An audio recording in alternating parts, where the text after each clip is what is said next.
Today's recipe calls for little shrimp. I'm going to show you how to make the best shrimp sandwich ever. This is perfect for a weeknight meal. So with that said, let's get started.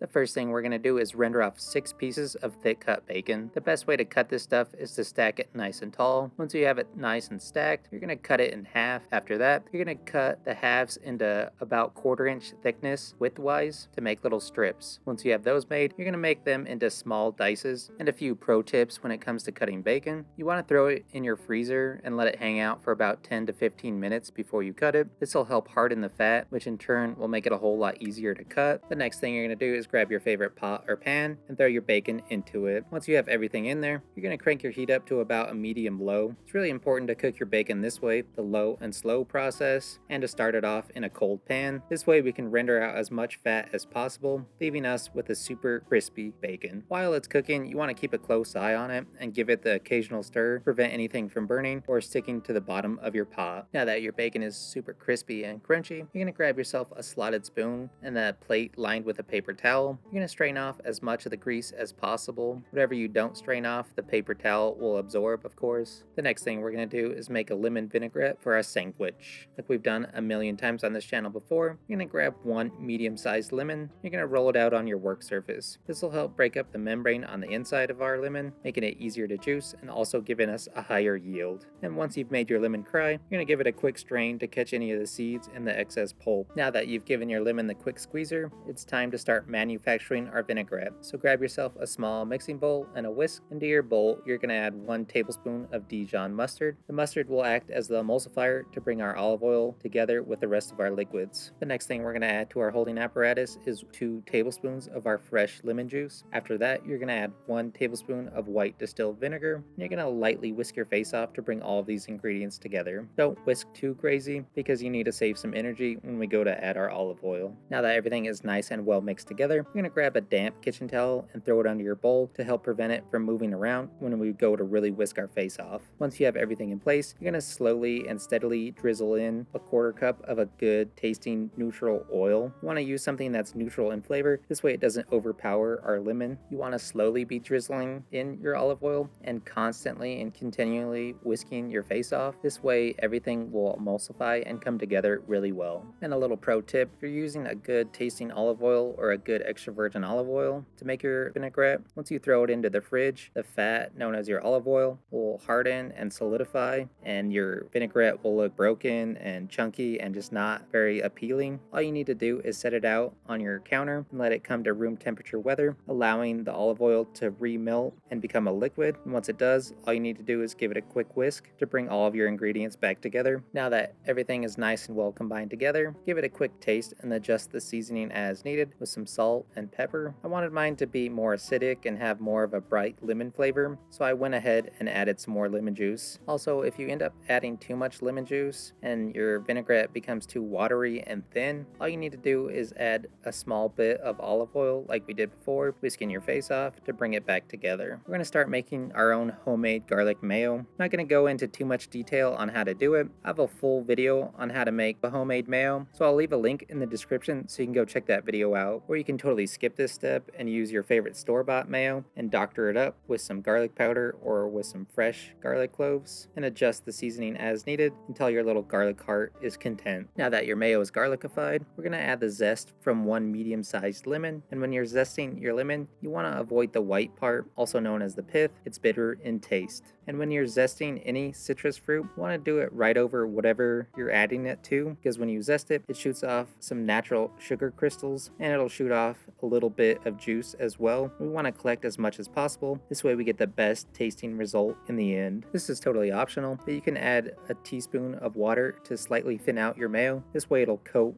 our shrimp a lot better. The next thing we need to do is prep our shrimp. I'm using small baby shrimp to make our sandwich. This way we can get as much as possible into our bread, giving us a nice full sandwich. And it'll also help cut down on the cooking time and making of our sandwich. So I highly recommend using the frozen stuff. You also want to give your shrimp a quick once over to ensure that everything has been deveined, which means the little poop shoot has been taken off of your shrimp. If you're not sure what that looks like, on the spine of it, there shouldn't be a little black streak. If there is, you need to take that off. I ended up using 1 pound or 453 grams worth of shrimp. Before we start to fully make our sandwiches, we need to prep out a few more items. You can use your favorite bread for this. I went with some hoagie rolls, and I'm squaring off the ends, cutting off the excess bread. This way when we go to bite into it, we can get straight into the good stuff and not waste time eating bread. When you're slicing your bread to open it up, you don't want to cut all the way through. You want to leave about a 1/4 inch or so left over that isn't cut, so your bread is almost on a hinge. Basically what they do in sub shops to keep your sandwich together, we're going to slice 0.5 ounces or 14 grams worth of fresh chives. It's best to cut off the ends. This way you can start off on a squared end and everything is nice and uniform. And you want to keep your chives nice and tight in a bunch. This way you can get the best cutting results, making everything nice and uniform. You're going to cut your chives into about 1/8 inch width little rings. It's really important to use a super sharp knife whenever you're cutting herbs. This way you don't bruise anything and it won't turn them bitter in flavor either. Next, we're going to make some onion slices for our sandwich. You're going to grab 1 small red onion. You're going to cut the top off and then cut it in half. Give it a quick peel. Then you're going to make 1/4 inch slices starting from the top going towards the root of the onion. And if you want to knock off some of that pungent, strong onion flavor, you can run these under cold water for a few minutes so they're not so strong in flavor. The last thing we need to do before we start to mix all of our ingredients together is give our bacon a quick rough chop and use your discretion on how small you want your bacon bits to be. Now it's time to mix all of our ingredients together to start making our sandwiches. So grab yourself a large holding apparatus and add your shrimp to your bowl. The next thing we're going to add to our shrimp bowl is 1/2 cup or 118 mils of our homemade garlic mayo. Once you've added your garlic mayo to your shrimp, you're going to give everything a quick mix to ensure everything is coated before we start to add the rest of our ingredients. After you've given it a stir, you're going to add your crispy, crunchy, chopped up bacon bits. We're going to add 2 tablespoons of our fresh sliced chives. Now that all of your ingredients are in your bowl and everything is nice and well homogeneous and mixed together, you're going to give it a quick taste test and adjust the seasoning as needed with some kosher salt and black pepper. And if it's not saucy enough for you, go ahead and add some more garlic mayo like I did so I could get lost in the sauce. Before we start putting shrimp on bread, we're going to grab 1 medium-sized tomato and we're going to cut off a few slices that are about a 1/4 inch thick. Once you have your slices, cut them in half. This way they'll fit on our bread a lot easier and better. And of course, after you have them cut and sliced, season them really well with some salt. The last and final thing we need to do is make the garnish for our sandwich. So grab a tiny bowl and add a small handful of spinach. And if you really wanted to, you can pull the stems off of your spinach. Technically, you're supposed to since they're woody, but I don't think anybody really does ever. The next thing you're going to add to your tiny bowl, onion slices. At this point, it's really up to you on how much spinach and onion you want to put on your sandwich. After you have those 2 things in your bowl, you're going to season it with some salt and some fresh cracked black pepper. Now that you have everything seasoned, you're going to add some lemon vinaigrette to your tiny bowl. This also comes down to personal preference. Once you have it in there, give it a quick mix to coat everything in your lemon vinaigrette. Now grab your favorite plate with your bun, and I promise this is actually the last and final thing you need to do before you can start eating. This is totally optional though. Take out some of the excess bread in the center of your loaf. This way you can fit more shrimp in it, giving us a better and bigger sandwich. But be careful, don't take out too much. I accidentally took too much out and had a hole, so I had to patch it up with some of the bread and hopefully it stays glued in there. Once you have it hollowed out, start to add your shrimp to your bread. Stack it nice and high so we get as much as possible and we get a nice aesthetic look. Then you're going to add your tomato slices and add some fresh cracked black pepper. Then top it off with some of your red onions and some of that spinach. Close it up, eat it as is, or add your favorite hot sauce. Whatever you decide to do, just enjoy.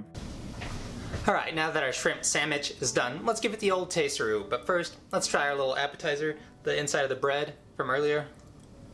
It's good. Anyways, our shrimp sandwich came out looking nice and aesthetically pleasing.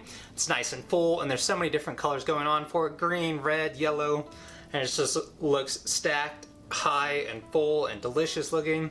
Enough talking, let's give it the old taste. I'm not doing a cross section, sorry, not sorry, but here we go. Our sandwich came out super tasty. Everything on its own is really good, but combined together, get out of Dodge. It's super good. The shrimp business itself is really tasty. It's nice and rich and fatty and creamy and has that really strong garlic flavor, which is awesome. Then we get a bit of freshness from our green chive and our lemon zest in there. We get some bacon flavor as well from our little bacon bits. And the shrimp is nice and perfect, so thanks to whoever cooked that for us. Then the lemon vinaigrette brings a ton of acid to help cut through all that rich and fatty from our mayo and our bacon and the shrimp itself. And lemon and seafood are like the perfect marriage out there. We get a bit of spiciness from our red onion, and the acid in our tomato helps cut through all that richness as well and just brings some flavor to the table. And then texture-wise, it's nice and perfect as well. It's super soft from our bread. Then we get a bit of crunchiness from our bacon, our red onion, and our spinach. And then the bread also soaks up the vinaigrette and the mayo. Overall, this thing is just super good. Technically, this is a shrimp salad, not a sandwich, but you gotta add the bread because it's so much better to make it into a sandwich than a salad because of carbs, of course. And you can throw pretty much whatever you want into this to make it your favorite. Add some spiciness like some hot sauce or some spicy seasoning, which sounds super tasty, or get rid of the bread and use lettuce leaves to make it a little bit healthier. So hopefully you enjoyed today's video. Thanks for watching. I'm pretty sure I dirtied every single bowl that I own, which sucks because now I have to do a ton of dishes. So I better get started.